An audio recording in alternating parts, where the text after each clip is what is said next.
नमस्कार दोस्तों, आपके अपने चैनल प्योरिटी ऑफ लाइफ में मैं नीलम शुक्ला आपका बहुत बहुत स्वागत करती हूँ।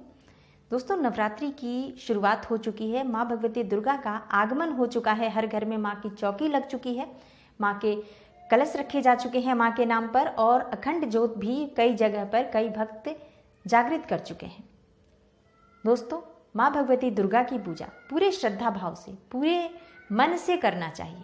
मन में बिल्कुल भी संशय ना रखें कि पूजा में कोई भूल हो जाएगी तो माँ आपसे नाराज हो जाएंगी। अगर ज्योत बुझ जाती है, अखंड ज्योत, तो माँ आपसे नाराज हो जाएंगी। आपने कोई सामग्री माँ को अर्पित नहीं की तो माँ आपसे नाराज हो जाएंगी। इस तरह की भावना अपने मन से निकाल कर माँ भगवती दुर्गा की पूजा कीजिए। जितनी आपके पास सामर्थ्य है, जितनी आपको शक्ति है, जितना आपके पास ज्ञान है, उसके अनुसार आप माँ की पूजा कीजिए। अगर आपको मंत्र नहीं आते हैं, कोई बात नहीं, मन में किसी तरह का संशय न रखें। माँ भगवती दुर्गा का आप सिर्फ नाम लें, आप सिर्फ ध्यान करें। वहाँ बैठकर माँ को, जहाँ आपने स्थान माँ का लगाया है, चौकी लगाई है, आप वहाँ बैठकर सिर्फ माँ के दर्शन करें। वहाँ बैठकर अपने मन से और सच्चे मन से, बिना मंत्रों के भी, तो माँ आपसे प्रसन्न होंगी। माँ की कृपा आपको मिलेगी। किसी तरह का मन में संशय न रखें कि मैं मंत्र नहीं जानती या नहीं जानता, तो मैं नहीं पढ़ रहा, तो हो सकता है माँ मुझे उतना फल ना दे या मुझ पर कृपा ना करें। मन में बिल्कुल इस तरह का संशय ना रखें। माँ को इससे कुछ लेना देना नहीं कि आपको मंत्र नहीं आता या आपने पूरी सामग्री अर्पित नहीं की है। कुछ सामग्री आपसे छूट गई है, या आप भूल गए हैं, या आपने किसी भी तरह से अखंड ज्योत भी आपकी बुझ जाती है। आप लोग परेशान हो जाते हैं, अखंड ज्योत बुझ गई, अब माँ नाराज हो जाएंगी, माँ की कृपा नहीं मिलेगी, और तरह तरह की बातें दिमाग में लेकर आते हैं। बिल्कुल भी मन में इस तरह का संशय ना रखें। नवरात्रि का बहुत ही पावन समय चल रहा है, बहुत ही पावन त्योहार है ये 9 दिन का। इसे उत्सव की तरह मनाइए। आपके पास जितना सामर्थ्य है, जितना ज्ञान है, जितना भी आप माँ को समर्पित कर सकते हैं, उतना माँ को समर्पित कर दें। जो आप जानते हैं, जाने अनजाने में कोई भूल चूक हो, इसके लिए बस आप क्षमा प्रार्थना माँ से करें। माँ को सच्चे मन से प्रार्थना करें। आपको कुछ भी नहीं आता है, आप माँ के सामने आसनी डालकर बस वहाँ बैठ जाएं। माँ की आराधना मन से करें। आपको मंत्र नहीं आता है, सिर्फ जय माँ दुर्गा, जय माँ दुर्गा, जय माँ दुर्गा करें। वहाँ पर कोई दिक्कत नहीं है। माँ की कृपा पाने के लिए आपकी भक्ति, आपकी भावना बहुत ज़रूरी है। सामग्री आप कितना भी अर्पित कर दें, अगर आपकी भावना नहीं होगी, उस पूजा का कोई फल नहीं मिलता है। इसलिए अपनी भावना प्रबल कीजिए और माँ भगवती दुर्गा की आराधना सच्चे मन से कीजिए। किसी भी तरह का मन में संशय ना रखें कि आपने कोई सामग्री आपसे छूट गई या आप भूल गए चढ़ाना तो माँ नाराज हो जाएंगी, या आप नहीं ला पाए, समर्थ नहीं है, किसी और के घर में कुछ महंगा भोग लग रहा है माँ का, और आप वो भोग प्रसाद महंगा नहीं लगा सकते, समर्थ नहीं है आप, तो भी मन में संशय न रखें कि उनको पूजा का अधिक फल मिलेगा और मुझे नहीं मिलेगा। बिल्कुल भी नहीं। आप सिर्फ सच्ची भावना से माँ से पूजा करें, प्रार्थना करें। माँ आपके भाव को देखती हैं। यकीन मानिए, अगर आप सच्चे भाव से पूजा करते हैं, प्रार्थना करते हैं, आपकी मनोकामना कैसी भी हो, माँ पूर्ण करती हैं, और शीघ्र ही माँ आपको समर्थ कर देती हैं कि आप सब कुछ खुद प्राप्त कर सकें। इसलिए बस आप सच्चे भाव से माँ की आराधना करें। दोस्तों, आज की वीडियो में मैं आपसे शेयर करने वाली हूँ देवी भागवत में बताए गए कुछ उपाय, जो कि किसी भी तरह की मनोकामना हो वो पूर्ण होती है। इन उपायों को करने से घर में धन का आगमन होता है, सुख समृद्धि का आगमन होता है, माँ भगवती दुर्गा की कृपा मिलती है, और साथ ही लक्ष्मी और सरस्वती की कृपा भी आप पर सदा बनी रहती है। इन उपायों को करने से लक्ष्मी और सरस्वती के साथ माँ दुर्गा का वास आपके घर में सदा रहता है। तो ये उपाय देवी भागवत के उपाय हैं। आप नवरात्रि के समय में अवश्य करें, अगर आप कर पाएँ तो।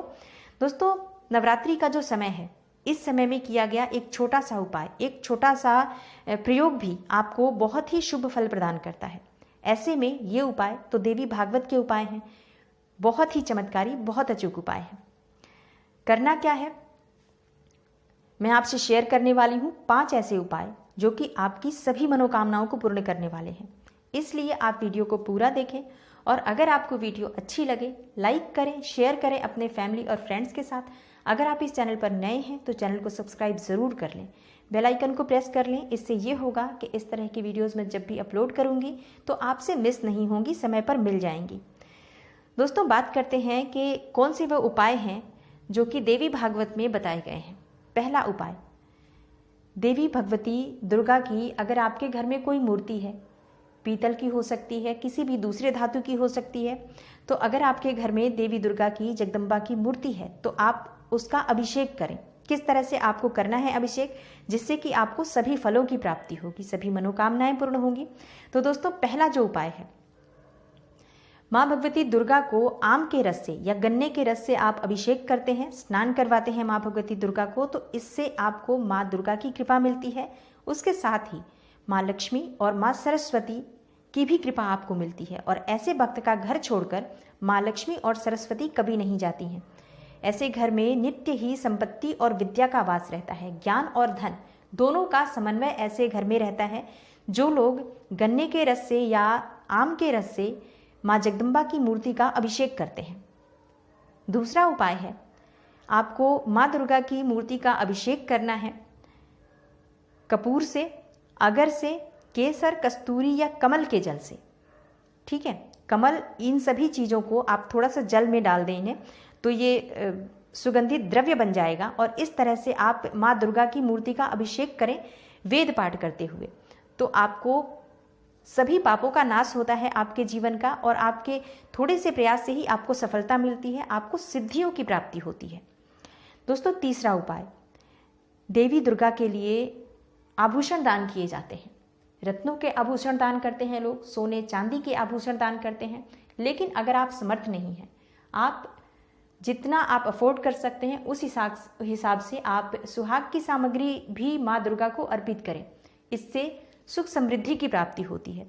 जो लोग रत्नों के आभूषण जैसे सोने चांदी रत्न के आभूषण दान करते हैं, देवी दुर्गा के मंदिर में या देवी दुर्गा को अर्पित करते हैं, उनको निश्चित ही अपार धन संपदा की प्राप्ति होती है और विशेष तरह की संपत्तियों के मालिक बनते हैं। ऐसे लोग विशेष तरह के धन के मालिक बनते हैं, मतलब अपार धन संपदा इनको प्राप्त होती है। लेकिन अगर आप अफोर्ड नहीं कर सकते, जो जैसे मैंने पहले भी बोला, मन में कोई भी संशय आपको नहीं रखना है।